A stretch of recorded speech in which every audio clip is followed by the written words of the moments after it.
cross up and having to watch for those things. Like if you tunnel vision on them too hard, it opens up really good stagger pressure that just resets everything back. It's just, there's so much that you can be worried about. But if you want to talk about characters that you're worried about on the screen, Mei is another one. Yeah, that's a good early burst just to alleviate some of the pressure here. I like Mango going for the just block. And one thing that we see from Mango for Tango a lot is 2D DP. They love to let that rip just to check people early. Yep. Okay, there's the cross up, and now it's starting to get clipped by the overhead straight away. Oh, the double side switch wants to keep the corner. We're breaking the wall here with the super. It's going to go through. We're going to get plus frames here for the mix-up. Already built up 50 meters as well, even with the positive, and that's going to be enough to kill with the burst already taken. Mango, consistency at its finest here. Wow, the amount of respect that we see on the side of Citizensnips to get 2 little micro dashes forward before to open up that throw game, you can tell that Citizensnips was worried on the back foot. Oh my god. Something had started there, but Mango for Tango opening it back up again. Another burst. Mango for Tango still has their first burst from the first round, right? Yeah, absolutely. And I really like the early burst, though, from Citizen. I think it is a great call, but another DP is going to opt not to use the meter. It's going to save it to try and go for the kill on the next hit. So the next touch will be very crucial here. Gets the counter hit, but no follow-up, and that is going to be enough. Should be. Yeah, I mean, had the 50 tension in the bottom to cash out into a super. If you needed more damage, not that you did, the first game, sorry, going to Mango for Tango. I mean, Citizensnips, I think there was maybe one moment in that first game where it started to go Citizensnips' way, but Mango for Tango clearly felt in control even when they were dealing with a little bit of pressure from Citizensnips.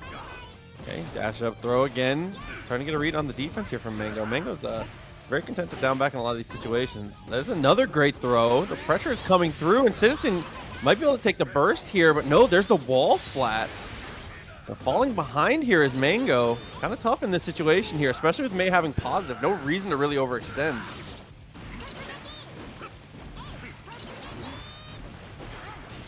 I mean, stuck at the corner, but Mango for Tango seems like they're kind of willing to write off this round with respect to burst and resources, which I think is fair. We've seen really dominant once they were in control, and now they're in control.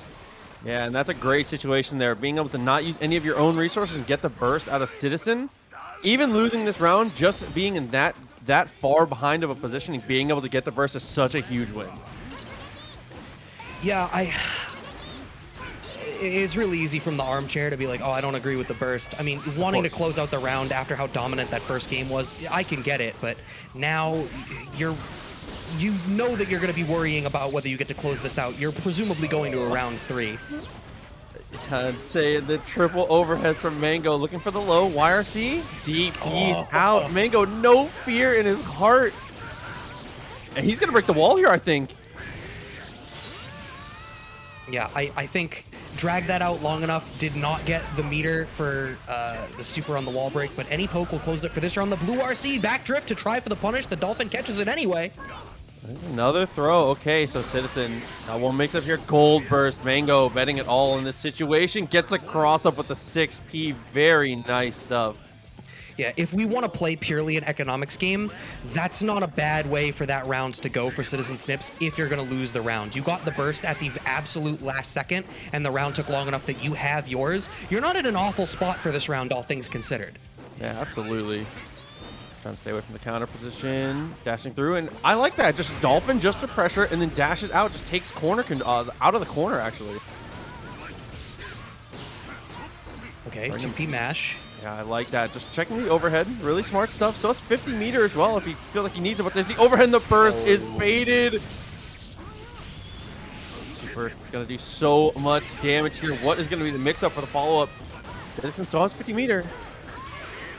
Yeah, I agree with that. You YRC, the first thing that you block, absolutely stop that Oki. Now you're in the neutral. The DP hits from so far away! Oh, but he's still alive with a pixel, and the overhead will be enough to close it. Mango for Tango. Very strong there, but I really... As they're developing the game plan and finding more stuff, everybody's got stuff. I feel like Gio's another one of those characters. I didn't really get Gio until someone really... The first person I played against that really opened up how great her buttons are with all the Kara movement that she gets behind it and the threats that she generates from spots that you wouldn't anticipate.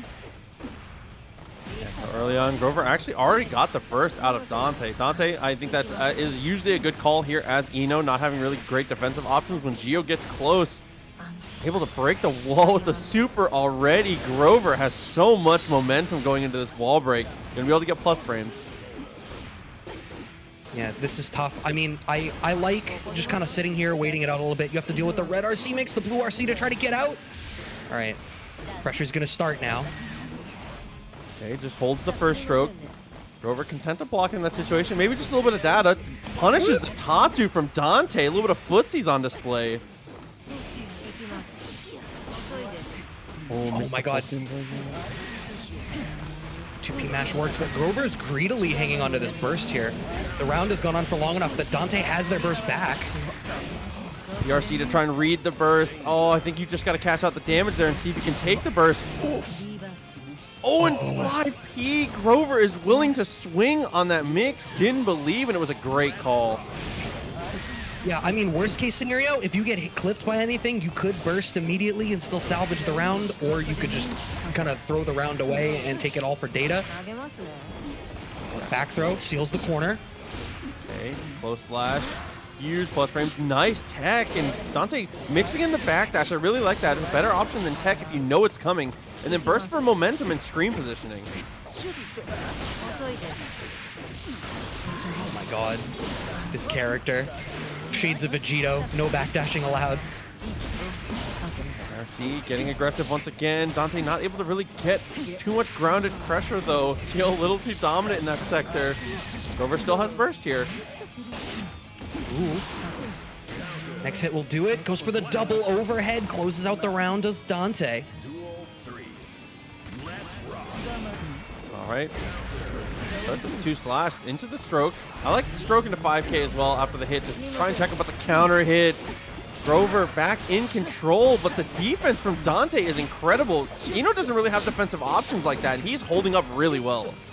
Yeah, I mean, you kind of only have so many choices, and those choices are block correctly, spend some bar, or 2P mash bravely. Dante's got the patience defensively. I think you really need to in order to make a character like this work. With the triple overhead, nice on the 5K from Grover. Almost converts it, but a little too far away, and the burst is baited. Unfortunate for Dante. Grover is going to lock down that first game. Yeah, huge shout outs to the homie David Bunch, by the way. Bunch GG coming through for the year of Tier 1, man. Thank you so much, dude. I have nothing funny to say about Bunch other than he's the homie. Oh my god, Dante starting out this round a little bit more aggressive here. Oh no, it's like you said, no backdash is allowed. Grover gets caught out though. Another tough situation. Dante, I like that Dante is just starting to lean into just sticking out 5P randomly in neutral. You gotta try and catch these cars if you can. Like right there, a great interrupt. Yeah, that's definitely been, I think, the adjustment that Dante is trying to make here is picking these different buttons in the neutral to try to contest in this space. But Grover's doing a great job of, you know, changing up the buttons that they're picking in order to try to blow this up. We're seeing like 2K, 5K at farther ranges. Yeah, just different options cycled in that give you less confidence in how you contest in that space. Ooh, empty low into the stroke straight afterwards. A couple good reads on offense here from Dante. Starting to get aggressive. 5Ps come out from Grover. Psycho Crusher's able to blow him out. Looks for the super for the plus threes. Oh, and just to unsplat himself. Really smart burst. Goes for the reset, 2P mash from Dante, but now you're stuck in the corner. You have to deal with this. Oh, not stuck in the corner, I'm sorry. The wall break off the super. You have one touch here to close out the round. Gold burst. Yeah, I think it was a good decision here from Dante. Use the super again. Just try and close the gap to 5P. I think Dante was trying to buffer something because it was counter hit, but Grover. And a lot of it comes down to does the opponent know about how potent RC is against Eddie? RC is one of the best options against him. Oh yeah, it's the first thing that I tell people when I start playing with them is it's like, look, if you throw out a limb and you can RC or you can YRC out of the mix, like it is more than just losing my turn if Eddie's out. Okay, another throw coming through. Checks him with a low. Looks for another tick throw. Leaning in on the offense is Chronicle, but it does not work out. Able to block the front and the cross up. The defense here. Yeah, I mean, if nothing else, the cross-up gets you such that Chronicle's got the back against the corner. You have this dominant screen position now. That's great for you. Blue RC forward finds the back throw through the gap to JDM. And the burst is a little ill-timed, but still a good situation for Chronicle. Getting a little aggressive. I love the extra movement in the air to get over Eddie, and wakes up with 2D, actually. Another quick knockdown. YRC wants to make your way out of the corner. Does JDM. Ooh. Avoid oppose. That's really good knowledge to get out of the situation, but now Chipp is a factor, and there's the guillotine overhead. It is wild to me how often you can get that. You know, you PRC forward after the drill in the corner, and finally finds it. Been fishing that whole round. Oppose 2H. Finally gets it. Look at that health bar. Absolutely deleted. Sends out the sword. You've got the mix-up situation after the fact. The spacing does not work out perfectly here. So a good situation, though. Got the unsummon, so now still has offense, and I'm really impressed with the defense here from Chronicle. The life bars don't show how well he played a lot of those situations. That was one error, and otherwise, the defense held up. Yeah, I mean, really, that's best case scenario for Zato, is you get that huge cash out into the sword super to reset the Eddie pressure, so you've got maximum damage, and you keep the offense. But we're right back to this neutral where I mean, JDM is going to be trying to find a spot. Are we going to set out a pose? No, it looks like knows that Chronicle needs to be the aggressor a little bit and just zones out with JH and the drill. Yeah, so the Chronicle, I think that overall the Chronicle did play most of this matchup very, very well. I think that JDM overall has a lot of the answers dialed up early, but oh man, the one time Chronicle got to run his offense, it was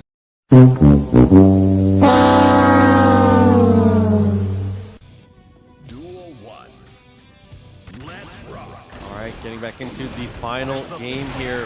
JDM early, getting a little too passive, trying to lean on the opposed. Ramlethal able to blow it up. Good burst from JDM, straight back to the corner, and we're going through. Oh, that is a real shame. No burst. You were straight at the corner. PRC keeping that.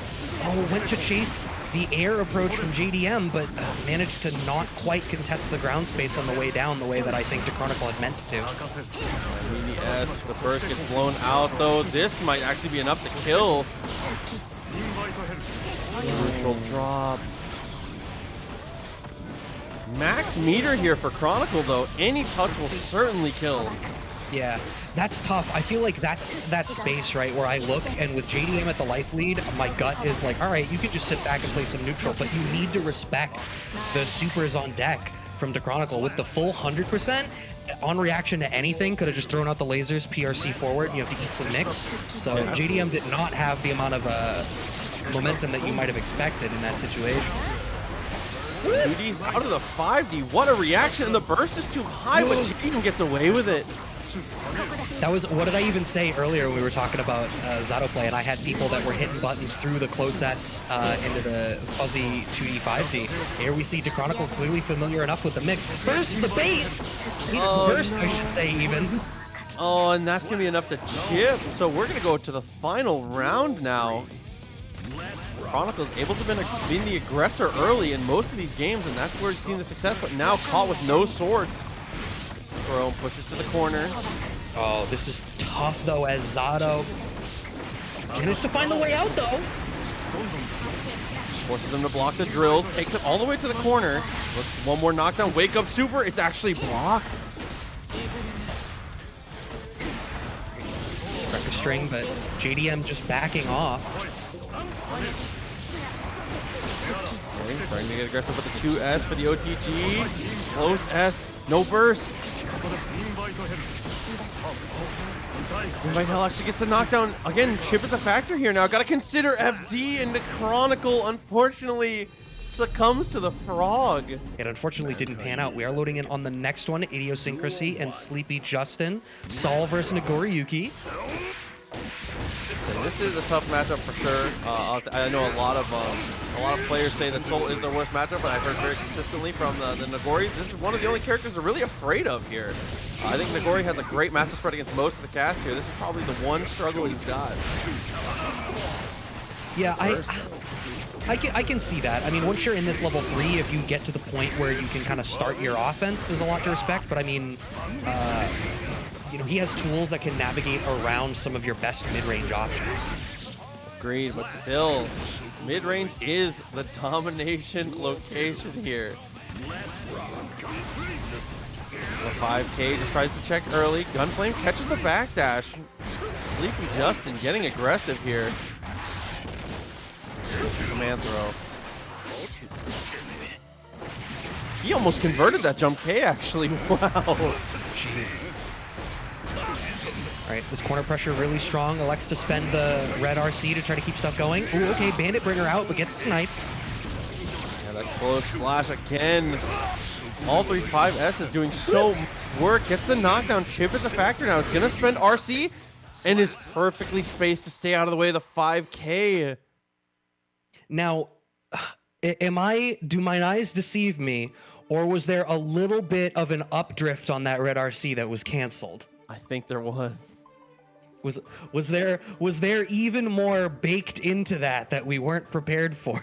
I think so. I mean, it looks like he had pretty much everything ready to go on that one. So, I mean, the Nagori pressure has been really strong. I mean, it's all about knowing where you get to do like Fukio to get close, and where you get that low throw, like that rock, paper, scissors attack, block, grab.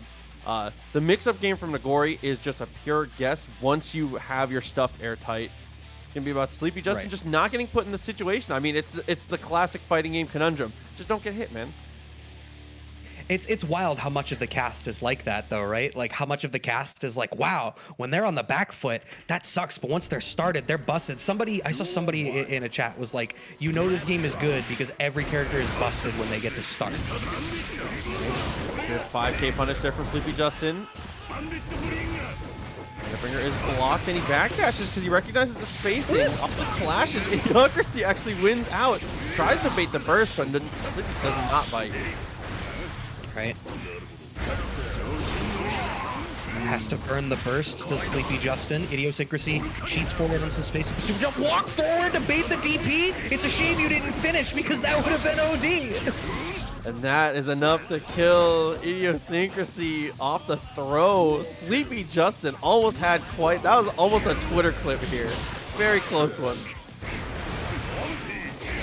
It's looking like a Street Fighter shimmy. Whiff punishes the close S. Oh, but there's the vortex. It's gonna hurt. Only gets the knockdown into Fafnir.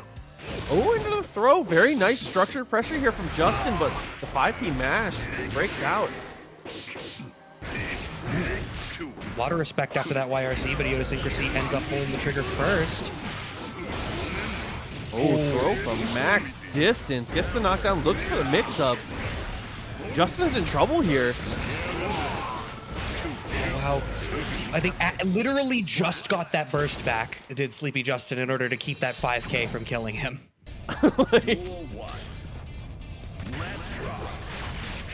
Yep, we're going to have to see how BlueAuroraHippo ends up playing out. I mean, Soul on a bad day has crazy damage, and you're matched up against Chipp. So, you know, you can really reasonably make this happen pretty quick. First, though, you need to weather the storm of Joe Biden's offense, and then, you know, get your own hit. So he is going to get him off the wall run. Chooses to be aggressive there afterwards. Still has the positive bonus coming up. Looked for the juggle, but is just content to play these footsies. Standing at ranges where Far Slash will whiff. Really nice look from Joe Biden, but had to blow his burst. Yeah, I agree with that, burning it there. I mean, you were right by the corner. BlueAuroraHippo was going to get a fairly significant amount of damage. It was just not the spot you want to be in. Alpha Blade's a little too far. 5K on the way up. Should be able to kill him this? No, a little bit of a drop. So Fafnir blocked. Full meter here for... Oh, no, not even going to get access to it. Okay. There's nothing worse than dying with a full stick of butter, man. It's a real shame. Those air-to-airs from Joe Biden have been so good. Now they get trades out. Chipp trying to play these footsies. A scary situation against Soul, but Joe Biden more than willing. And actually on the block 2H, Blue is going to go for the burst. yeah, I think just doesn't want to deal with, it literally doesn't want to get Joe Biden any momentum whatsoever, which I don't disagree with. Oh, wow, a little too early on that throw by like the most marginal of ways, but still manages to snake the hit in when Joe Biden lands on the ground. Gonna be able to close out this round is BlueAuroraHippo. 1 round apiece here in game 1. Yeah, man, through the wall, more than enough. So now Chipp, same thing here, very fast on the ground, very quick on these instant air dashes, just looking to set up the dive kicks wherever he can. The blender is starting the double cross up into the attempted footsies. Joe Biden is fully in control here. You think this man can't cross the aisle? Look at how many times he crossed this man up. I was gonna say, please. Oh, and 2K with the perfect Joe Biden. Said 4 more years. Good Lord. Let's check out Chipp in 4 years of Strive, see what it's looking like. This character, man, is like the first time I played into a Chipp in this game, I was just like, what is even happening? He just zips around the screen and then you hit him once and he's deleted. He's like a little fly, except he's got knives on his arms. It's so difficult. I think BlueAuroraHippo, I mean, it's like you literally do need to just find enough space to pin this guy down and hit him once, but he has so much movement. Yeah, and I think it's easy to get overwhelmed. You have to remember, it's death by 1,000 cuts here from Chipp. You have time. It's okay to take some hits. Taking damage from Chipp is not the end of the world. You have to look for the structure of the offense, find places. See, Blue's doing a good job here, just being aggressive, contesting. You know, if he counter hits you with no meter, it's not going to be too much. You're already losing the round. You might as well swing out. Yeah, oh no. Joe Biden actually doesn't have burst here. BlueAuroraHippo weathered that whole storm without spending the burst, finds the 5K, does not get the follow-up after, but this is actually a one-touch game. Oh, and Volcanic Viper from full screen. What a read. And then the jump throw. Blue. When he whiffed wild, though, I thought it was over, but was able to keep it together. And like, BlueAuroraHippo really was content to let that whole round go without losing burst. Spends the burst pretty early in this one to try to keep the momentum going, but now you're caught in the blender. Same side. Okay, takes to the wall, but there is the drop. And again, that's the most important thing here for Blue. You have to remember, this residual damage is okay. You can't Chipp, as soon as you're taking Chipp's pace, it's over. There's not much you can really do to fight at that point. You've got to be willing to take your own pace with the RC forward into the throw. Commanding from Joe Biden. All right. Yeah, this is set point. Already, I mean, you see preemptively, like in some of these jumps, going straight for that jump K. There it is immediately as I say it. There it is. Gonna get the wall break? No. Oh, does not get the punish on the DP. Okay, looks for the overhead. And Joe Biden throws a lot less than other Chipps. He is content. He's looking for a higher reward on these mix-ups. Gets the safe jump. And again, burst on a block. Are we gonna have the... Really? Okay. All right. This is a tough... Okay. I don't need to extrapolate the win... I think it did. I don't need to extrapolate a win condition there for BlueAuroraHippo. It's like you're one touch away against a character like Chipp, like... And Joe Biden had burst.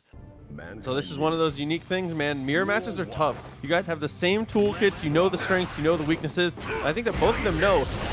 Yeah, I was going to say DP is going to be on the menu for sure. The structured offense for both these players is a little committal, as is with Leo, and they both have an incredible DP that can answer cross-up, so expect a lot of flash kick here. Oh my god. The side switch both times, going for the same side overhead after the early switch this time. JayRain actually looking real dominant right now, but K7 with the bait! Okay, PRC afterwards still gets the counter hit. K7 is getting aggressive here. Working out beautifully. Gets the cross up again. Oh, they beat the DP. Jeez, but not close enough to the corner, it looked like, for that combo to quite work out. And JayRain's, no, not going to make this work. The burst comes back just in time. Oh, and then the jumping K into the throw. Oh, that was so tough. I don't think he thought it was going to actually work out in that way, unfortunately. Went for the longer combo, the burst came back, and there's another DP for Jay. Oh, look at the damage on that. I feel like there's only so many openings where Leo gets to cash out big damage, but that was one of them. The bait on the DP again from K7. I feel like we've seen that a couple of times now. That was a late burst there from Jay. He's not gonna have it going into the next round. Looks for the attempt on the interrupt on the guard stance. Ooh. Does connect, but he's not able to convert. 50 meter to spend, and that's another round down. So evening it up. Round 3.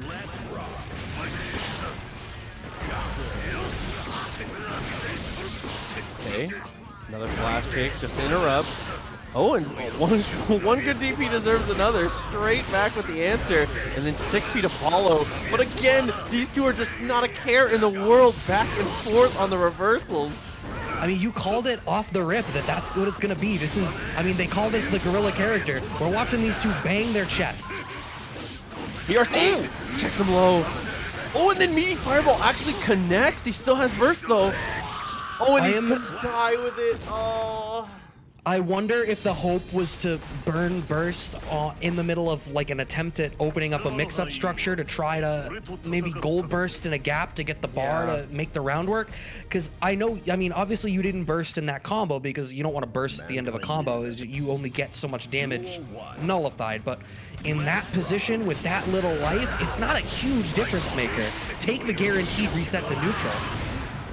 I agree completely. Gets the low open up though, and he's gonna burst early, and we've seen the burst early work out really well. I mean, for God's sakes, K7 got the burst twice in round 1. Yeah, I love, especially if you're such a momentum character, I love burst early because there's more likelihood that you'll get it back. Wow. Off the counter hit, it's gonna be able to spend the super. I don't know if it's gonna be enough. It's gonna be close though. Yeah, not quite enough.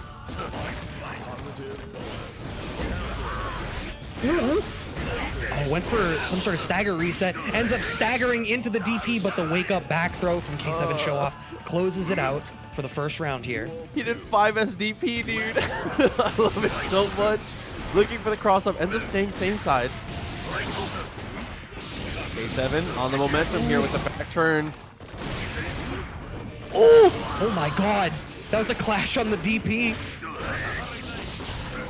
Gets the throw and the back turn. Power bomb coming through, has 50 meter. He's gonna hold on to it. Makes the burst with the perfect spacing. K7 is unbelievable. He's still alive? That was one button into super, and he still lived. PRC behind the fireball, wants to open up this offense. JayRain gonna have to try to make this comeback happen here, but okay, we got the big damage in the corner. Block on the overhead, but tries to mash after the fact. This is trouble. Jay tries to go for the cross up. 2K is the answer. K7 very smart on that one.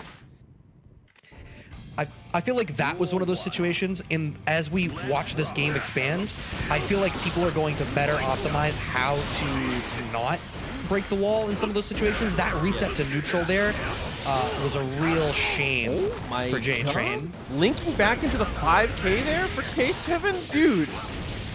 Into the 2K, gonna be able to break the wall. Huge advantage here. Already bursted as well for Jay. Dash up 6P though. Had the bar off the positive bonus, so why not spend it? That DP was not at risk, and we are at set point here for K7 Showoff. Ooh, dash up 6P, gets it mixed up afterwards. Nice block there from Jay.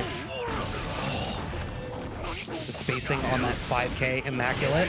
Stuck in the corner, has to DP out, does JayRain, but DP meets DP. Into full damage. There's a burst available, but he's going to hold it. He's going to save it for this. Powerbomb will kill from here, so look for that in the mix-up here from K7. Oh, just a throw. Chooses not to RC. Oh, and the fireball actually beats out. That was a terrifying situation. K7 had a couple opportunities to kill there, left them all on the table, was like, nah, I'm going to do it in neutral. Until somebody yells at me. We'll roll with it. And so Punk has been arguably the most consistent player here all the way through this game. Has been, I believe has lost 2 brackets that he's entered so far. Has first placed every other bracket that he has entered. I mean, it's this great crossover of like, I feel like peak Punk, like when Punk really burst on a scene in 5 and was the first time that he made this huge national tear as we close out the round on crazy damage. Look at that, it's a 2-touch on Chipp. Is that throw game, the strike throw game? It's like, what does Soul have? Perfect. Yeah, exactly. That and just the reaction time. You just can't test this guy. And straight in with the footsies. I mean, the kid is complete here from Punk. 6S into the attempted 5K anti-air. 2K back to the corner. Chipp in a little bit of trouble here. Risk gauge is high. You have to be so careful. You're dead in a touch, and there it is. Oh no, has to spin the burst, but that's gonna get baited too. Dead in 2 touches, same thing, you know. And I like that as well. Just supering early to simplify, and just before the wall spot, you know. I think, I believe, correct me if I'm wrong, the wall spot hitting the wall counts as a hit, so it does scale you a little bit. I am not entirely sure. I'm gonna take your word for it. Okay, sticking out some limbs. But like you talked about, this is such a departure from when we saw Joe Biden play the same matchup earlier of this death by 1,000 cuts. And how many times do you get to do that against, you know, Punk? Punk has immaculate neutral in general. Like, obviously, plays, you know, Karen in Street Fighter V has this great ground game in general. Makes the gold burst even. Oh, this is really, really tough here. Throws the FD. Wild throw into PRC. Very smart option there. And a 6P to beat the 2K. All right. Pass there. Oh, no. Just barely doesn't get the pickup on the 5K, I think. Oh, PRC into 5K. No, just the absolute 5-head play from Punk confirms the block. Goes in for the 3-frame normal. And just holding back. Cautious it is. Oh my god. So you have to be careful here as a Chipp player against Soul. 1 TK DP or just the throw game here. Like you said, Punk excelling, and he sees the visual confirmation on the burst. That is an important skill to build in this game. If you are playing, when you go for an RC, train yourself to glance up. You can visually confirm if they've bursted. Jump approach. Duel 1. Let's rock. Right, so early on, 2D almost beats the 5K. Hotashi swings the 2S twice. Is committed to, again, this is where I was talking about, is trying to dominate that one character linked range, swinging the 2S multiple times, just trying to interrupt any cars, but Vicky finds a way, and now the pressure's on. Okay, tries to up back out of a gap there, lets the spiral arrow rock. Some stagger, blue RC, double overhead, Hotashi weathers the storm and gets the close S, so much damage coming out.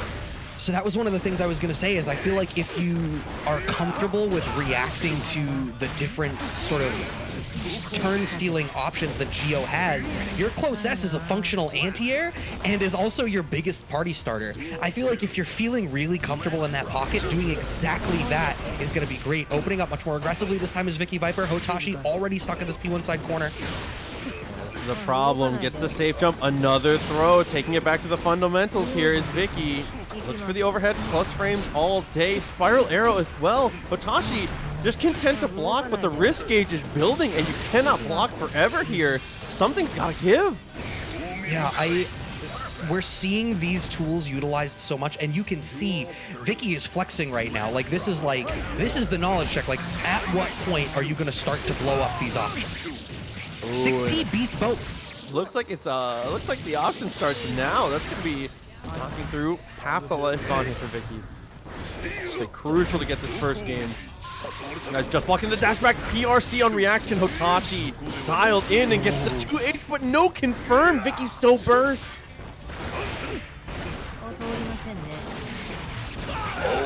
Catches the backdash with the 5S Rekka series. You thought that Geo was the one shutting down backdashes? Oh my god, that hit from way farther away than I would have anticipated. Finds the cross up. And now the offense has started. Cross up again. Still leaning into it, has plenty of meters. Gonna spend it here. Is it close up to the corner? It does break the wall. This is a safe jump here. Oh no, it disrespects. It just goes for the crouch block, it looked like. And Vicky is gonna come away with that one. That's... I can't help but feel like the biggest thing for me is that Hotashi never challenged the spiral arrow or the, I don't even know the name of the move, but the flip kick that was crossing up so often. You know the one. Y'all know the one. The point is, if you want to at least bring an option to the table, if it's done on a block string, 6P beats both.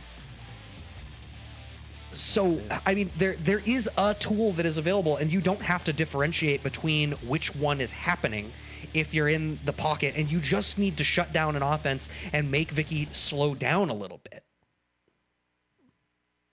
Okay, we'll have to find out if Hotashi can get the answers started here. So far, it has been relatively back and forth, and like you said, it's just been about the defensive answers here. When Hotashi has been the aggressor, it has been oppression. Dude, it's just not much really Vicky can do once he's able to get started, but she's been able to manage priority for the most part.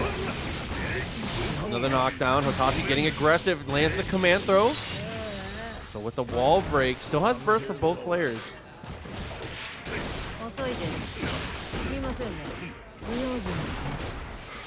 And again, like you said, is just letting her jump.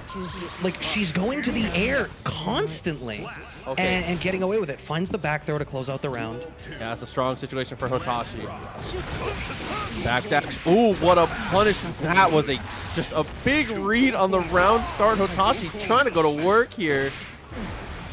I feel like Hotashi has gone to command grab so often. That's the first time it's landed, and I can't help but wonder, as we find the meter here for the super, that is going to get the kill and close out this game here for Hotashi.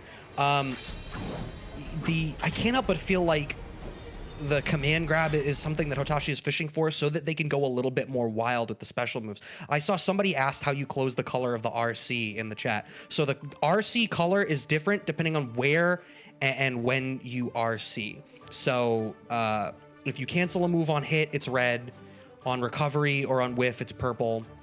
With nothing going on, it's blue. And out of guard stun, it's yellow. And they all have different applications, but they're all the same input and the same meter. Yes. Yeah, it's just about when is the major thing for sure, like you said. And I saw someone else say that 6P is a little slow to throw out for Nago. It's not about throwing it out preemptively. You can, depending on the way that Vicky is structuring the block strings, if you see and you can visually recognize that you're going to get the spiral arrow or the flip, the 6P will blow up the spiral arrow or anti-air the flip. And there's better answers, of course, but it's possible, and the fact that we're not seeing these options shut down is part of why Hotashi is bleeding so much defensively. That's gonna be another 2D start from Vicky. Hotashi still wins out the 99 seconds. Has a little bit of screen positioning advantage here, and I like the preemptive 5Ks from full screen. Might as well, if you see the spiral arrow, be ready to check it. And another throw. Hotashi has broken out of Vicky's pressure with just a raw grab so many times. Maybe misspaced meaties. Yeah, I mean, that must be it. It is difficult. I mean, they're the fastest option that you have. So if you're leaving somebody any wiggle room, the back throw will get it. Super. Hotashi goes for the PRC. This could be a super from Vicky. Oh, was that? We did not. I don't want to believe that was super PRC to bait Vicky into overextending. Listen, Hotashi's a genius, so I put nothing past him. That is going to be 5K2S, the low check. Potentially the final round here. The air dash in, Vicky starting the offense, finds the space for the throw, and it's like I said in the beginning, that air approach is what's going to open up this grounded approach, despite the fact that Hotashi should have the better ground game in a vacuum. 5K, we go into the command throw, look for the shimmy.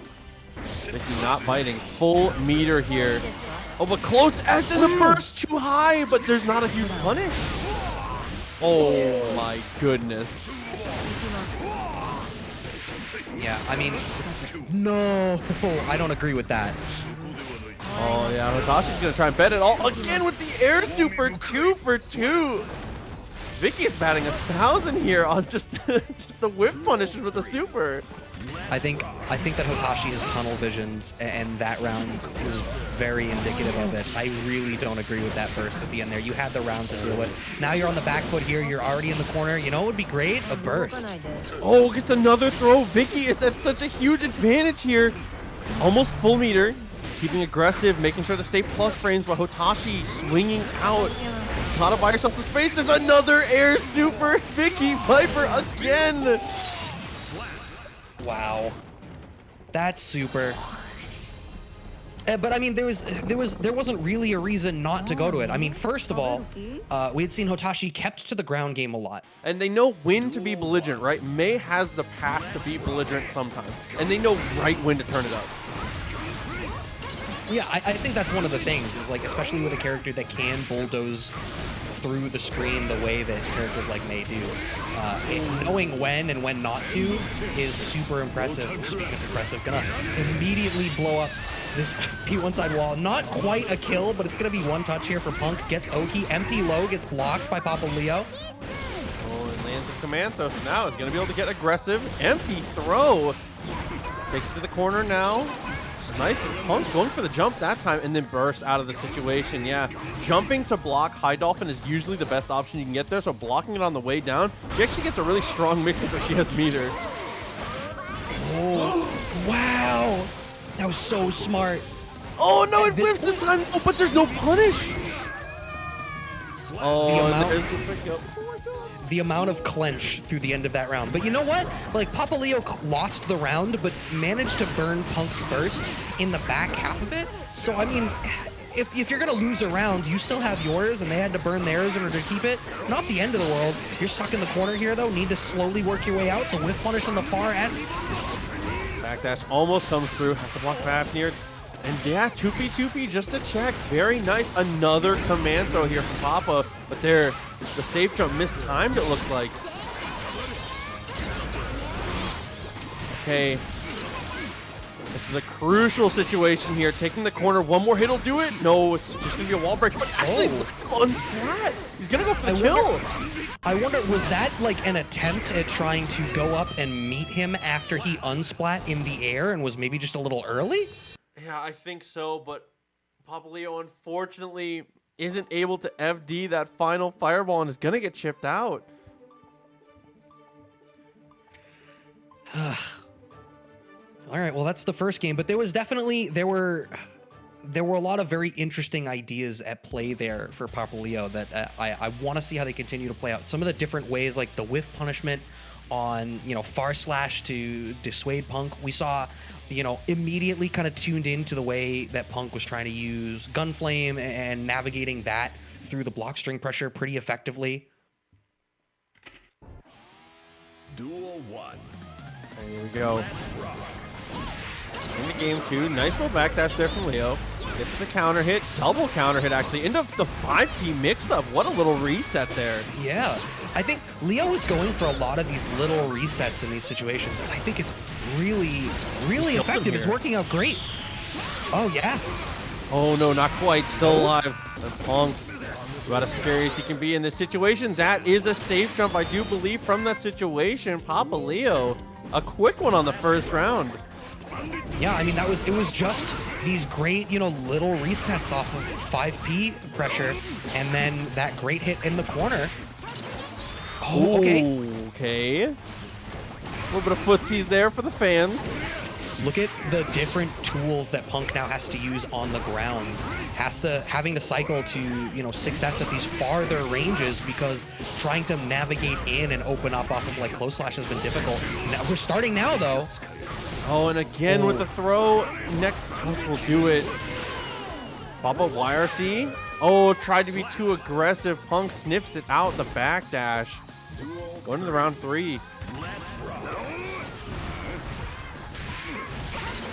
Okay, close slash from that distance actually beats a backdash? Mei's got some technology that I'm just learning about right now. Oh my god. That is so much damage. Oh, but we're gonna answer back with, the damage is less important than the fact that we got to the wall. Papa Leo spins the burst. I do agree with that. URC back drift to blow up the PRC towards drift. Okay. Backdash loses to up Dolphin. Oh no, and the burst is too far. Is he dead here? He is the jump D. What a conversion from Papa. We're going to game 3. This is so, I mean, I don't want to take credit away from Punk. Not that I could ever take credit away from Punk. But Papa Leo, like the adjustments and the interesting little tidbits in that first game and the way that they're being extrapolated upon now in the second game and just the it's a cliche, but the conversation happening in the neutral of the way that these two are so Agreed. rapidly answering each other is so insane. Say huge shout outs to Falzana, by the way, coming through with the 7-month streak of tier 1, man. Zana, thank you so much. Okay. And this is 3 out of 5 here for top 24. Oh, already? Oh my god. Yeah, a little bit of extra games coming through. So Papa has put the adjustments on, but Punk is one of those players, man. The more experience and the stronger you get in this neutral game, the longer set, I feel like you have to favor the experience here of Punk. So Papa's gotta get, if he's gonna win this, gotta win it soon. Yeah, I mean, that's a really interesting observation. We saw the answer. Are you too high? No, you're not. But yeah, we saw the answer in that adjustment from Papa Leo, but a 3 out of 5 is a different beast from a 2 out of 3. You know, you have that extra time to make these adjustments, and Punk is a world-class tournament veteran. The check with the 5K. Oh, nice. No. Stagger got the wall bounce, but missed the combo. Actually still trades. May looking for the sweep, doesn't get there. Oh, 3K again, but there's a burst. Punk wants the momentum. I mean, you know what? If you're Papa Leo, as long as you close out this round, that's not awful. You've got the burst here, spends the gold burst. Okay. Oh no, the counter hit. It's not enough to kill. Oh, goes empty low. What? Still hits. And Fireball blows up Punk for checking. Is he gonna take this round? Oh my god, he is. Dude, the turnstile with 2K into the beach ball. That was an incredible guess there from Leo. What a read on the defense, knowing that Punk would be willing to block. Punk is carrying Gunflame to steal extra space on the ground. Stuck in the corner here. Finds the wall splat. Okay. So now through the wall. Punk tries to get aggressive. 2P into 3K. Gets the counter hit. That jump hits so deep, too. All the way back to this other corner now. Oh. Do we spend the burst? Oh, I wonder why we didn't.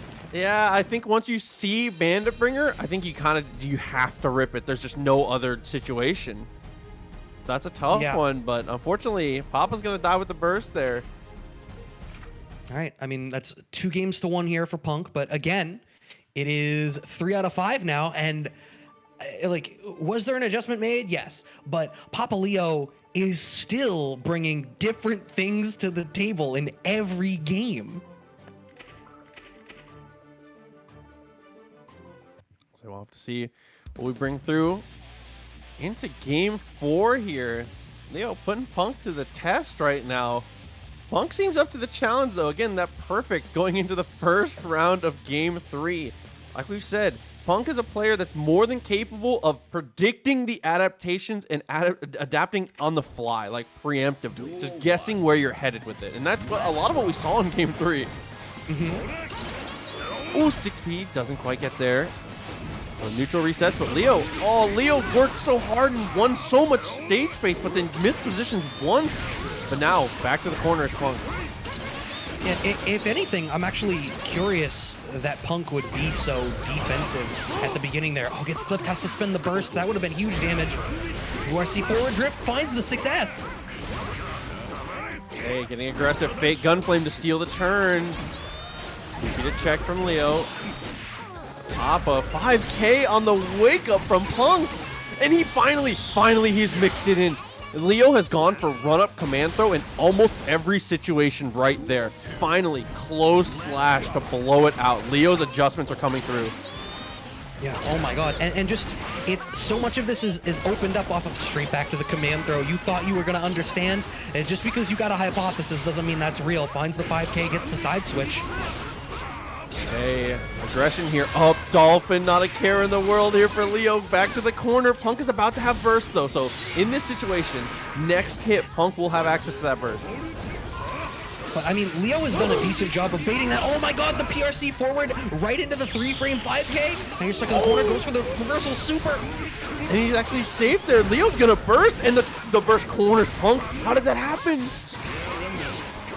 Oh, if that had been a burst bait, that would have been brilliant. Unfortunately stuck and losing out the round. I mean, they both lose the burst, so that's not awful economically speaking, but this is now set point for Punk. Oh, what a trade. Punk takes it to the corner. That's going to be a wake-up, though, from Leo. Looks for the reset. Command, though, is jumped. Maybe leaning into a little too much. In the corner, it's obvious. You want to be greedy. And now Punk, is this enough to kill? Oh, with the red RC, I think maybe? No. Okay. You have one more guess. Leo has meter, but this is a long hill to climb. Check with the Dolphin. Gets the command, though. We're close enough to the corner for a combo as well. No, but the drop still gets another throw.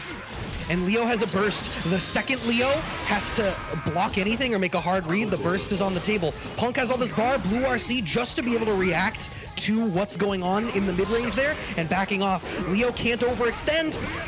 The RC Where's is the burst? a Gunflame blue RC just to be aggressive. 5S connects, there's nothing afterwards. And no, he TPs the Dolphin. Punk, the Volcanic Viper beats the Dolphin out. It's unbelievable that he's willing to commit like that. Yeah, we unfortunately only got to see the one game from Jan previously for the lobby, so I'm excited to see more as well. And I mean, I'm gonna be interested how this one plays out because, you know, Leo's this blender character, but I feel like once you're wrong, if you are in the range you don't want to be in. I think for the most part, this is kind of a tough matchup here for Potemkin. I think that Leo can fight at all the right ranges. Guard stance is incredibly strong. It's kind of hard to just match Pop Monster against him as well because of situations like that, right? His staggers are so incredibly powerful. So getting Kara Pop Monster in those very small gaps is a lot of a challenge. Okay. Checks the forward offense there from K7, but K7 continuing here is in this perfect pocket here. Jan has to burn the burst. Megafist, a guard stance again. Megafist, if he is able to stand in neutral, Megafist almost not an option in this matchup. You can't just throw it out in neutral. It's got to be like a very rehearsed situation, and that's going to be the game on that one. Yeah, that was dominant. It seemed like Jan didn't really have the opportunity to open up anything. And that's kind of how it goes with Potemkin. I think a lot of the time, anime grapplers can be a little different. It's not like a Zangief, right? Where it's like they overextend and you're doing 360s and you rip them out of combos. Like a lot of characters have very safe structured pressure that's not hard to execute to be able to deal with those situations. So just churning butter as Potemkin, usually not an option against players that like above like that level 1 like Oki type playstyle, right? Yeah. Yeah, and I mean like that's definitely kind of what's on display there is just like K7 such a great job of utilizing all the options that like you don't get to make those hard reads. And in general, I feel like hard defensive reads just like feel really difficult to make in this, where instead you want to, you know, a bar a 2P mash and stuff like that, or take guaranteed stuff like spend the 50 tension on YRC and get out. I was gonna say, a lot of the mix-up game from Jan here is going to be around. He has to make you block Gerudo to really get any offensive pressure started that's worth respecting. But K7 just winning out in footsies. Leo's buttons are a little too strong for Potemkin to fight in these close quarter combat. Yeah, oh my god, even catching him in the air. That throw not going to close it out, but we got one more guess. It's the command grab to close it out. I will say from Jan, I would like to see a little more Pop Buster. I haven't seen any attempts there. The staggers, K7's getting a little too aggressive with them. He's leaving too big of gaps. Nice jump back there. Gets a throw. Okay, this had to burst. That's a guaranteed Pop Buster on that hit. Right, but I mean, here we're back in neutral. The problem is K7's been able to convert from neutral into running their own offense pretty candidly so far. Oh, but now we're in. Okay, Heat Knuckle always breaks the wall from that distance.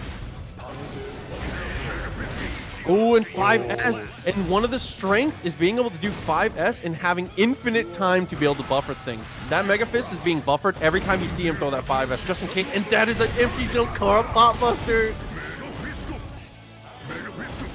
Oh, look at the respect. K7 doesn't want to overextend at all. Has to burn the burst as Jan far too close to the corner to want to deal with this. Jumps out again. Very nice. Don't really have to respect that cross up here. Looks for the normal throw. Blocks the DP. Oh, finds the back throw.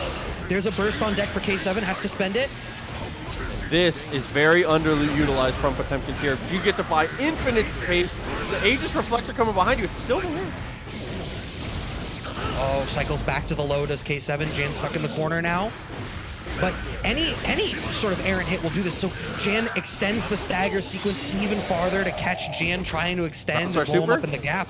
No, he's going to hold on to it. Okay, there it is. Yeah, I think wanted to get a little bit of additional space on the screen.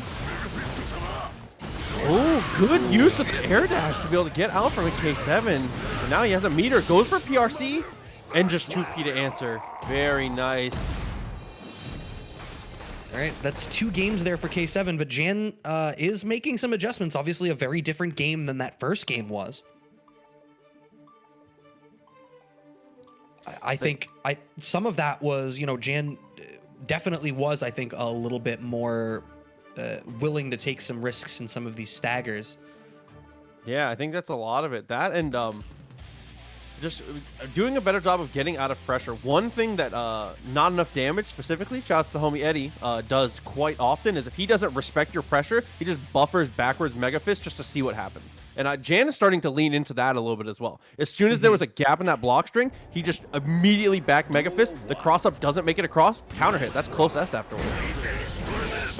Oh, round start DP. Okay. A little drop in the air, blows up the 6P, mistimes it. But now you're still dealing with the pressure. But there it is. There's that back option once again. Okay, 6P. Able to fully convert because of where he was in the corner. Super's going to break the wall. This is a huge disadvantage here for Jan. Does have meter of his own, but... Waited. Yeah, and it's going to hold on to the burst. Is this going to connect? That hits him? Wow. Oh my god. Wild. And look to the fact that K7 is, you know, being a little bit more patient at round start here and just trying to blow up Jan for making a choice at round start position. Oh, the burst gets baited. Yeah, a little too high in the air. The super K7, one good decision away from ending this set here. Jan, gotta make something happen. YRC. Okay. All right.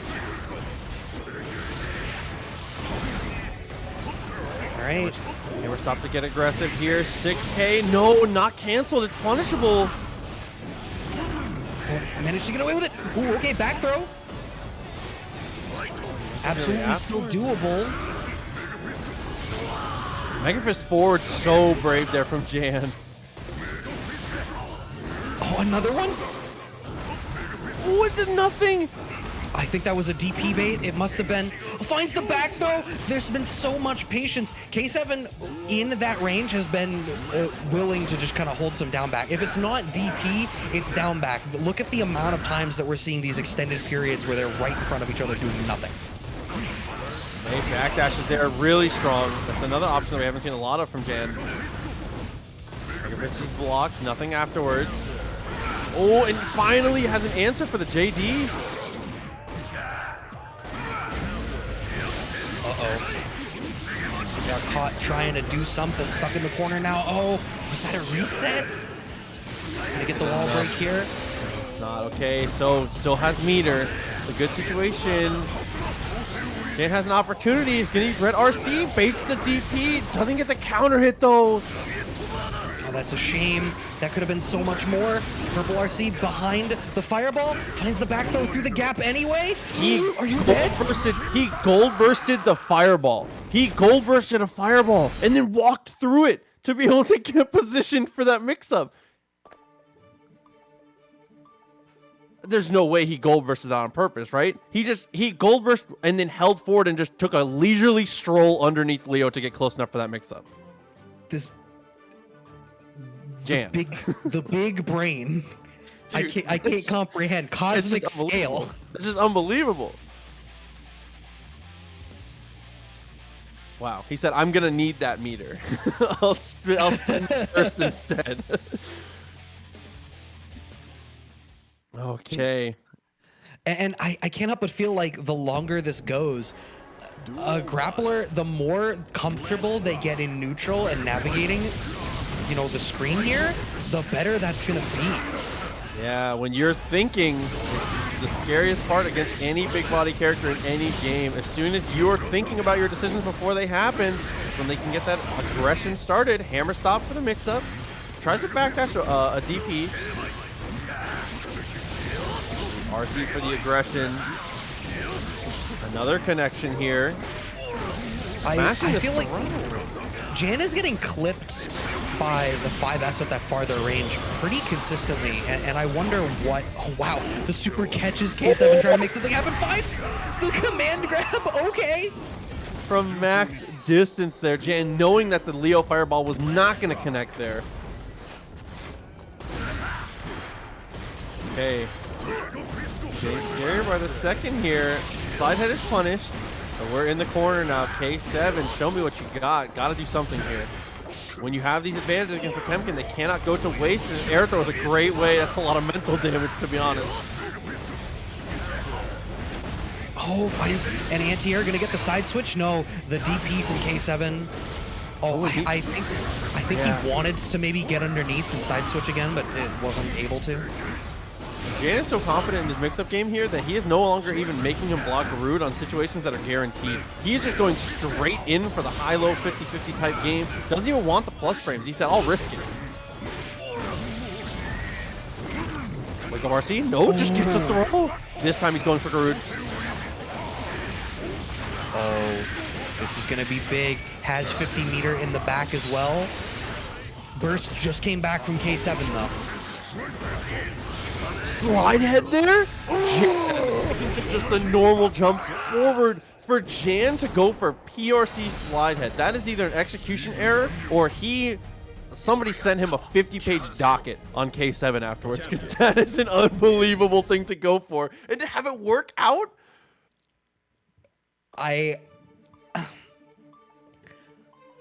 I'm sure Jan, the dance that Jan is dancing. This like that was 2 games back to back, but like it was still like navigating the intense nature of this matchup, how difficult it is once Leo gets starting, and how quickly it feels as though Potemkin's turn can end and it can go back to neutral. The line that Jan is walking is so impressive. Okay.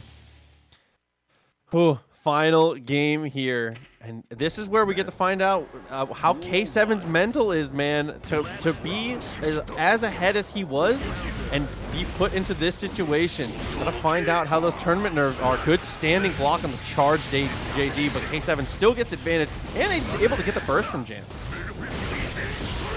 Continue to cheat forward, representing the DP now. I feel like we're getting a lot of forward Mega Fist out of Jan, trying to earn a little bit of space. So having that DP as the answer in those ranges is maybe an adjustment being made here on the side of K7. Yeah, I mean, that's tough for Jan because Mega Fist counter hit is worth the risk, which worth every second of the risk. But okay, got the crossover baits. Is the pop buster enough? Not quite enough. But it's one guess left. In a Mega Fist at this great range, you're away from, oh my god, the forward dash PRC? Of course, and as soon as it gets close enough, 5P seals the deal. Everyone in the world held up there. Don't you dare tell me you didn't hold up. PRC is so scary in that situation. All right, this is now set point on Jan for the reverse 3-0. The Mega Fist out of the cross-up again. It has been the consistent answer. If it is not, back up catches. Oh my god! Heat knuckle. 6K heat knuckle. Okay, wall is broken, 50 meters. Oh, and again? He breaks out PRC. It's enough to kill Jan. Fully in control on the comeback. 3-2, the reverse 3-0. Jan just needed those first finally in the driver's seat. 9 seconds is going to decide a lot, and we go straight in with the spiral arrow. VickiViper pushes to the corner, already looking to bait that DP on the backdash. Yeah, I mean, even going for the safe option, but as a late cancel off the far, the follow-up in the block string there, this is absolutely sort of the Intel acquisition phase of VickiViper's block string structure here. Oh, wow. And Yeah, the intel's already dialed in. A DP in the middle of the block string. What a read on the contest. Okay. Classic follow-up there. Super is absolutely going to kill. And that is one thing you're going to see from Geos a lot. If they get cross-up K, they react with the flip kick. It keeps them in the same side, and they're able to get a safe jump off of it with the OTG. Gripping kick already, keeping the block string pressure straight. Mango for Tango just opening up off of the 5K, and now we're in the blender. The overhead 2K, 5K, a little too much. Jumps the power bomb. Ooh. All right, the DP coming out as a choice against the mix-up options from VickiViper. The goes for the PRC, trying to get aggressive once again. Spiral arrow for plus frames, 2D. Oh, and just, again, a little shimmy. Dash back straight into the multi-hit. We have a throw now. This is a safe jump. Counter hit and has to burst. Mango on the ropes here. Yeah, this is tough. I think one of the things is Mango's going to, you know, dash cancel 5K to open up a lot of stuff, and Vicky's doing a fantastic job of shutting that down. Spiral arrow is met with the DP. Mango for Tango sets out the fireball, but IAD out from VickiViper. Oh, and the DP to answer back from Vicky. I mean, I like the way both these guys, they're both playing with the frame data as a social construct mindset, right? That was big plus frames on that spiral arrow. Mango, not a care in the world. He said, I'm flying away. It's just, are you coming with me? Yeah, I mean, Mango really only on one instance got the opportunity to open this game up. The rest of it is like that neutral. The way that Vicky played the pace on the neutral was so good. Yes. And I again, it's not dissimilar to what we saw against Hotashi. Yes, there's answers to the way that Vicky is stealing the turns back, but Vicky is cycling the way in which the block strings are being constructed and the way turns are being stolen back that you never really feel confident in your answers. Oh, what a second cross up there from Mango. Getting aggressive here in the start to game 2. Looking for a little shimmy. 5P into the full confirm from Vicky. What an optimization there. And again, Mango. But that's the second time now Spiral Arrow's been met with DP, so of course the next DP is going to get blocked. Oh, we let them rip. Okay, I see you one, I raise you two. Finding the back throw off of the stagger offense from Mango for Tango. We're on this P1 side corner now. Doesn't get the finish on the combo, has to burn the burst. 2D into the follow-up with the Tatsu. There's the safe jump. Meter available. Just going to go for the DP. Aggression here. Next touch kills. That's going to be YRC into the throw. Same situation here again. That's just the throw, and Vicky's gonna burst. It spends the bar. I like that. You don't get to take it with you. Closes it out off in the follow-up for the 2K 2D, and a round on the board here for Mango for Tango. Yeah, and a huge advantage. Like we said, we've been talking economy quite a lot. Mango bursting early, looking already gonna have his burst back in the middle of this round. Mango has found that the answer is DP when in doubt. Oh, the full 5D. Okay, time to get aggressive. No, Vicky wakes up with a throw. Missed space there for Mango. Goes to the PRC back in, gets the full conversion. 50 meter here for Mango. Ooh, max range into the red RC. Gonna be able to close this out? Yes, you are, and that's a game on the board here for Mango for Tango. Yeah, so evening it back up one apiece. Mango just, honestly, I think a lot of it was just, it was more of the same. More just that Mango was a little more willing to DP, and that each of his touches mattered way more, right? Like, he got way more mileage off of his mix-up game. The hits that he was getting, he was able to convert into more damage. I think it was just like small optimizations like that. Yeah, I can't help but feel like against a player like this, where, you know, content to hold some down back and is now finding the answer through when Vicky is stealing turns with the DP, and the fact that the DP, it hits so wide, like it's covering so many options at once, and meter comes so quickly that you can do it with relative safety, means that Vicky needs to dial up the offense in a very unique way to try to reopen this back up. And that is sort of the weakness of Geo, is all you really have for that is throw. You need to get aggressive here. Close slash. win for Mango. Can't really get anything afterwards. Vicky using the super as they land. 5 piece into the throw. Okay. Oh, waited an eternity and then still gets hit by the DP. Right. Look at the space that the DP hits. Gonna hold on for the burst. We even saw Mango for Tango actually respected the burst and waited to want to punish it. Now we're gonna let the round play out. You don't want to burn your burst in the corner in that situation, says Vicky in the first round here in game 3, going to Mango for Tango. 5S off the start, not gonna happen. Counter hit hugely in Gio's favor off the 2D. Plus frames. Plus frames again. Gets the throw. Back into the mix up. Here's the OTG into the safe jump. Again. Yeah, the throw caught the start of the DP, so that's this extra, value in that option is if Mango for Tango is waiting to let these rip on reaction to things, which is what Mango is doing. If you are timing it right and Mango isn't quick enough, the DP will get thrown. Uses the burst early once again.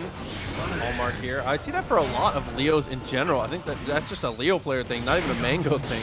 Love that burst early. Ooh, try to go for the double cross up. Vicky is not having any of it.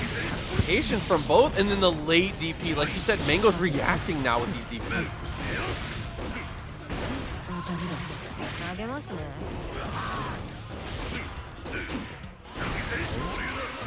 Oh, but had the bar, so it's safe. And that's the other half of what I had said. Bar comes so readily, you can take these risks, and they're not strictly speaking risks. Ooh, nice block on the 2D once again. Here's the knockdown. Heavy fireball meaty is not there. I think that only works in the corner. But either way, Vicky gets out, has an advantage. 50 meter here for Mango, gets hit. No full conversion, but the throw is enough, and you have to be careful there. That's something you see so commonly. When you get down to that low chunk of health where you know that throw is like enough to kill, that's going to be people's first option. Yeah, I mean, it's the difficult thing in every game, right? Like the risk reward around throw versus strike, it's really easy to get caught up and fall for the psychological trap of like, well, I've been thrown, I don't want to continue to be thrown, so I'm going to start to tech, and you start to get smoked. But once you get to that moment where it is a true 50-50, it's so difficult. And I mean, with throw being as fast as it is in this game, and the fact that it beats wake up DP, it's easier said than done just to kind of respect it. Like in that moment, you're at the whims of your own reads. Agreed, yes. Support just trying to get a little more aggressive. 6 feet to end the block string, and the dashes again. 5S. Knockdown for Mango though. It gets the power bomb. All right, this is tough. After catches the forward approach from Vicky. Ooh, double overhead sneaks it in. A little high here for Vicky. Fireball, interrupts the attempt. PRC backwards, just keep safe after the whip DP. Getting the cross up into the low. Burst is baited. Vicky goes down for this round. Going into this next round now with no burst. It's a shame. Spiraler still respected, but not quite close enough to have to respect the close slash. Powerbomb checks him again.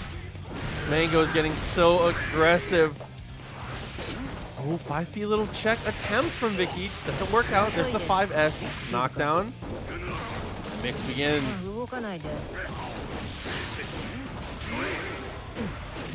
IRC goes straight for the low check, finds the cross up into the low again. That's been the cycle so frequently. Wake up super as a reversal from Vicky, but that's not going to kill. You still have one more guess. Mango's about to get his burst back. There it is. A lot to be done here for Vicky. It's mostly just avoiding fireballs, avoiding Chipp. Keep yourself in the best situation, but gets caught jumping. So now another game 5 here in these top 8 qualifiers. Like Mango has been a regular face here in our like high placing top 24, high placing top 8 situations. Vicky has been consistently right in this top 24 range. This would be a huge step up for Vicky. Top 8 winner side. This would be a statement placement here for Vicky. Yeah, it's just, it can't help but feel like the longer this is going, the more comfortable Mango seems as though they are in navigating the offense that Vicky has on the table. And we're not necessarily seeing the same on the inverse. As the neutral is shifting into Mango's favor, Vicky is crumbling more defensively as Mango gets the ability to run their offense more and more often. Oh wow, the 2D works out after the clash, has to burst immediately. Okay, starting to get aggressive again. But chooses to back off. Oh, nice on the guard stance. Gets the punish, but overextends to the powerbomb and has to use burst. Cross up into Red RC, gonna get the side switch. Ooh, the double cross up gets thrown for the 3rd time, but there's the backdash. Right, Vicky has contention there, so I mean, every time she goes to the air, you have to respect air super.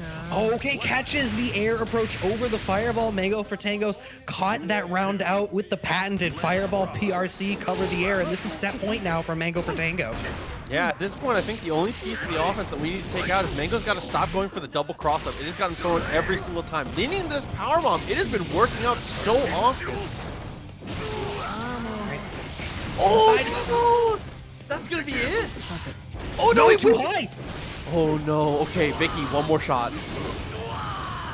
Be careful about how you take it. Only one bullet left in the chamber. RC doesn't get the kill!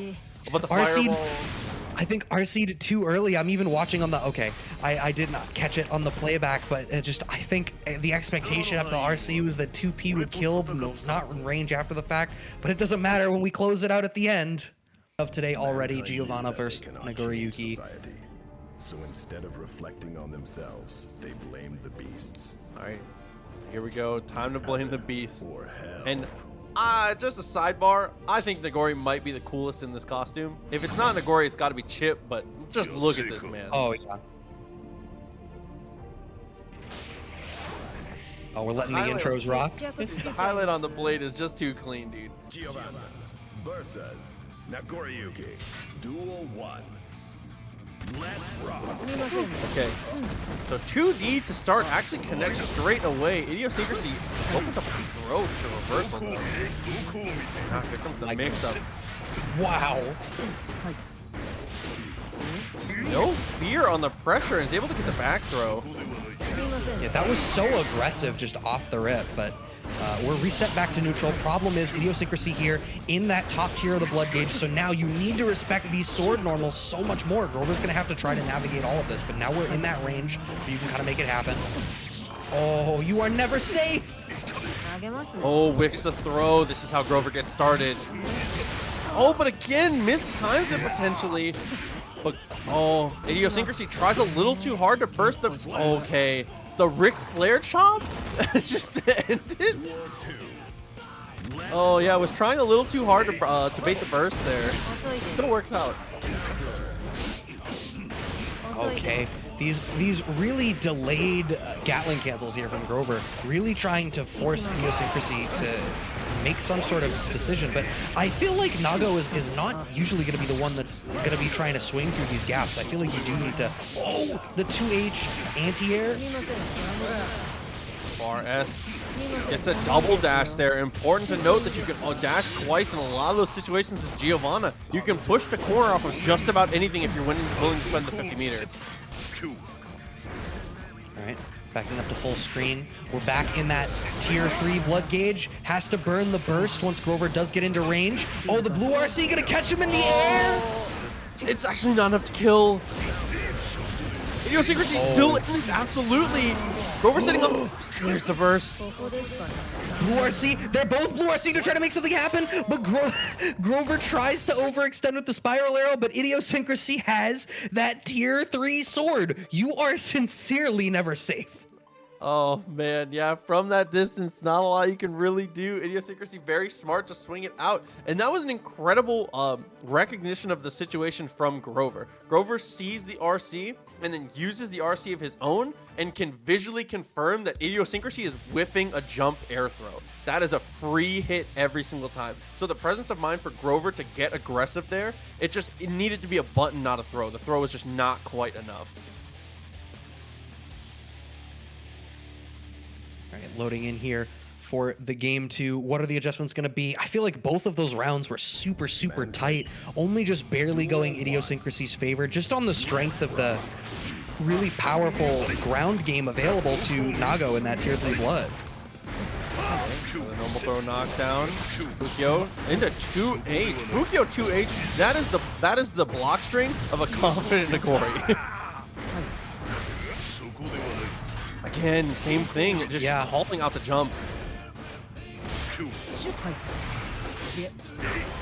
Right, catches with the 2K at max range. And now you're straight back into this corner. Grover sincerely walked them nearly all the way back, but then got smoked straight back into the other corner. 2K into 5D for the overhead to close out the round. Ooh, 5K 2D punishes. That's something that we saw Vicky lean into quite a lot, and there's the burst bait. Grover gotta get aggressive here, make it hurt. Ooh. Tried to check after the spiral arrow. Hey, definitely not your turn here. So safe jump here from Grover. Good FD. 2D again, though. It looks like Idiosyncrasy is hitting 6P in a couple of these weird spots, and I wonder if it's just that, like, there isn't a belief in 5P or 2P in those ranges to actually contest, so we're going for 6P, but it's absolutely not working in these spaces. Yeah, and this is a lot of the problem here as well for Idiosyncrasy, is Grover getting this aggressive. A lot of the times Nagoris want to farm 2 blood gauge, not even getting the opportunity. Just a little too aggressive there. Into the Tatsu, straight back into the 5D pressure, but okay, Idiosyncrasy breaks out. This is your chance. 5D! We do see the burst represented from Grover. Doesn't want to let all that damage rock. Oh no, but now you have to deal eating the Rekka string off the 5S. There's the blue RC met with the purple RC. You get hit by the back throw. Oh no, the command throw is a little too committal, and Grover ready on the jump. I think that's like the one of the toughest things is, I think since the beginning of the game, since it was such a strong option early on, I think the default, when you're listening to that, when you're in those clutch situations, you always have that one brain cell that's screaming out, and you got to listen to the one brain cell. I think the one brain cell is jump right now, because everyone is scared of RC throw. It's so terrifying. So it's almost, it's tough to land a command grab in situations like that. Yeah, absolutely. And I mean, this is not, Idiosyncrasy is not, this is not the first match that we've seen on stream today where we've watched a sort of zealotry for command grab on the side of the Nago player that's gotten blown up because, to your point, the default defensive option in these scrambles is you hold some up back. Yeah, I'm trying to do whatever is going to create the most distance in the fastest time. Like, I guess the expectation that they were closer to the corner, didn't get the 6H, had to burn the burst early, but still, the max range 2D from Grover is blowing up Idiosyncrasy. it really is. That multi-hit going straight into the super. Plenty of time to confirm it.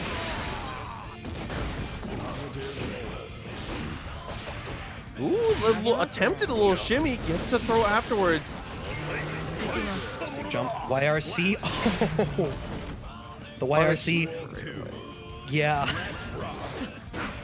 That's a shame. I can't help but feel like as this is going, Grover is looking more and more confident. Finally has to do some 5P mash as Idiosyncrasy, representing a faster tool, but getting counter hit. Oh my, he crosses him up from that distance, gets the clean hit afterwards. RC into the close S. Yeah, another situation where Grover potentially just holding up, wasn't a counter hit. Fishing with this 6H, wants to catch some up back, but a little bit too far away, has to reset back to neutral and back off. The 2D opening stuff up once again. Oh, and I think the FD timing from Idiosyncrasy was so good, and if he had a little more meter, that would have worked out, but now the tables have turned, here comes the pressure, and that's going to be a burst from Grover. Right, double dash into 2D, trying to open some stuff up. The YRC on the 2P, but we're safe. Oh, yes, absolutely enough. Geo gets the world and more off of close S. I don't know what Idiosyncrasy is doing defensively, but Grover is just manufacturing counter hits. Yeah, I think a lot of it is just like most of the options, if Nagori was to go for something, are a little too committal potentially. Like one thing that you sometimes would go for is like maybe like Fukio, but she just has her frame data is too good. The multi hits are too good at catching. Just being able to go for the dashes to catch out the back dashes. Yeah, I mean, it could also just be throw tech, but we're seeing so many counter hits. I don't see how you're not dissuaded from that by this point, which I guess is more what I'm confused by is that Idiosyncrasy seems stubbornly continues to make active defensive decisions.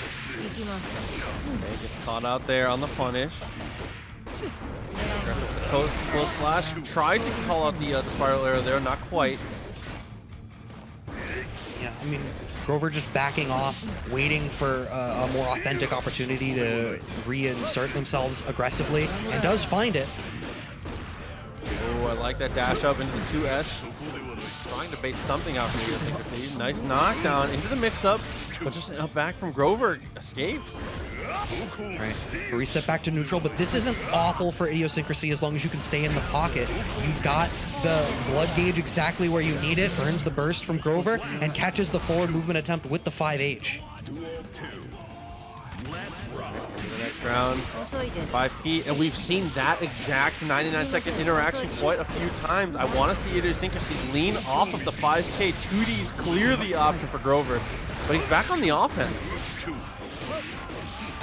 Oh, IAD goes over the 5S. I can't help but feel like Grover is doing such a great job of navigating around the 5S threat from Idiosyncrasy, either going straight over it or, you know, Kara 2D to go immediately underneath it. The wall splat super does close it out. Grover on set point here.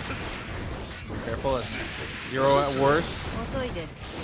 Grover getting aggressive. 5D fully charged is blocked. There's a punish. Okay, and 2K again, starting to check these up backs from Grover. Ooh, that was clean as hell. Oh, dude. Are you close enough? Not to get the full. Yeah, okay. Oh my god. Still gets the follow-up. So if it's from that distance, it will re-splat since the super guaranteed unsplats them. And that hit doesn't guaranteed break the wall like a super, right? So it will re-splat them on that hit. You get to swing one more time. It's one of those ones where you panic and you forget, but listen, you know. Whew. I mean, good on him to be ready for it, because I would have scrambled in that moment. I have no idea what I would have done. But good on Idiosyncrasy, 2 games apiece, and there are some adjustments there. I mean, even I feel like we're seeing a little bit more reliance on like 5K from Idiosyncrasy, trying to check faster in a different spot on the screen as an answer to like Kara 2D or you know, fishing with 5K to float off of IAD over what would be the 5S. So the adjustments are at play here, absolutely. Let's rock. Okay, close S. Trying to get aggressive here. Ooh, yeah, you absolutely have to burst their Grover. Your whole life bar was in danger. Perfect. This is looking so much better for Idiosyncrasy immediately. Liking that aggressive burst. Looks for the 2HG a little too short. He is going to go for super. I respect the attempt. We hadn't seen it represented, but Grover's not really been committing a whole lot after the fact, except for, like, I suppose, you know, staggers. But we're seeing these kept so wide. Okay, 5D fully charged to break through the wall. Grover has 50 meter available. RC forward. That is an underutilized option. If you're looking to be aggressive, that is a great round starter. Yeah, that sounded gross. The second you woke up with buttons, it was, I'm sorry, you're done. And if you weren't, then now you have to respect this with the blue RC slowdown. Right, frame traps off the 5K. I'm liking the attempts here. 2S a little too close. That is going to get hit. And Grover is just stealing every single turn. He is doing 2D into whatever he wants. Oh, okay. Nice air-to-air. Finds the 2S 5H. And we're sitting in a good spot here as Idiosyncrasy, surrendering a lot of space on the screen, but blows up with the 2H, finds the forward, and we're at the true final round here. Okay, 2 explosive players, 2 explosive characters. Idiosyncrasy trying to farm the 2 blood gauges quick, and he does. Now there's a knockdown. Have to be careful. The health bar is absolutely in danger. Idiosyncrasy blood gauge right now on the razor's edge. Grover gets the super for the wall splat RC, has burst. You're sitting pretty here as Grover. Oh, caught reaching. Oh, yeah, and just got caught reaching a little too much. Unfortunately, loses out in the situation. Thanks, Booey. Okay. So we go for the start. This is another one of those matchups where Potemkin can have trouble if Geo gets started, but that's if Geo's alive. There's half the life bar. Right. Oh my god. Look at how confident Not Enough Damage is with staking out these active moves, forcing Vicky to not get anything started. Yeah, and Not Enough Damage is a very aggressive player of this game. He knows what he wants, and he wants plus range. Sticking out Gerudo in neutral a lot of the time, which is like a cardinal sin a lot of the time for Potemkin. Had to burst there. It's a guaranteed pop buster combo. All right, ooh, okay, manages to backdash out of the continued string from Vicky. And this is the thing, is Vicky's offense strings were the things that I felt like we've kept calling out through the span of tonight's tournament. But Not Enough Damage is exerting so much control on the screen that we're not even seeing it. Finally, the offense starts. The gold burst whiffs. And that's enough. We don't even care, though. And like I said, in that mid-screen pressure situation, you noticed Vicky staggered once. There was one stagger in that, and instantly you see reversal pop up, and Not Enough Damage jumps back with Mega Fist. If he thinks you're going to stagger, he's going to buffer it, and he's going to get a counter hit. Like, that is, he's committed to the gig. Yeah. So, I mean, with that being the case, what that tells me is that, like, the thing that we have been calling out as the sort of principal strength of Vicky so far in this bracket is also the thing that is specifically in this matchup, both character-wise and the fact that Not Enough Damage is, you know, ready to do it, is your strength is now something that you cannot lean on, and now you need to start to bring out even more and more layers in order to navigate this. They definitely got to be careful. Let's walk back there. Ned trying to hit him with the far slash. Vicky with the max range 2D, great on the footsies, and that's a huge confirm.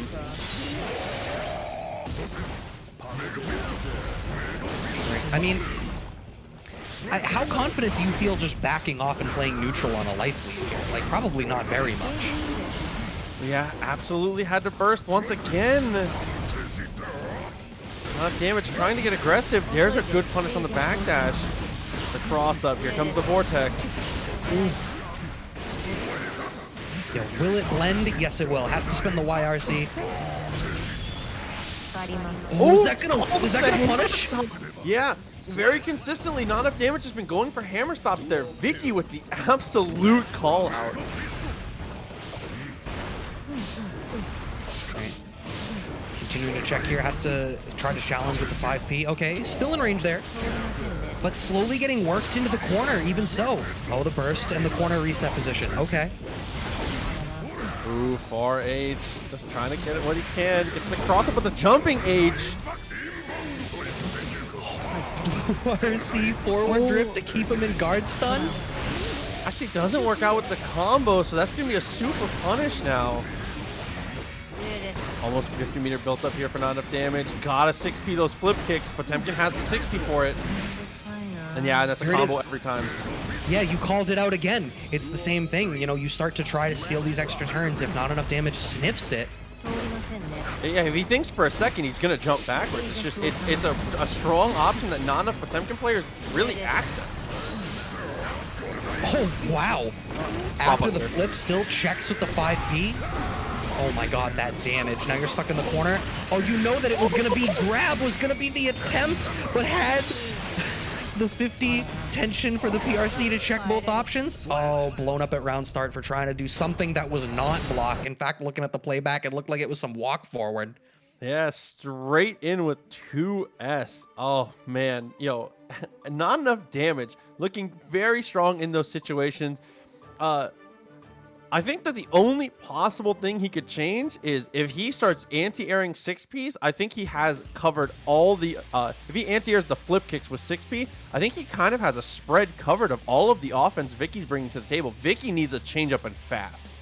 Yeah, and I feel like we started to see some of it. Like we looked at where there would traditionally be staggers. We saw cycled back to the DP option from Vicky. I think maybe in an attempt to fish out and dissuade some of these, you know, active defensive choices from not enough damage. But I don't feel like that's going to do enough.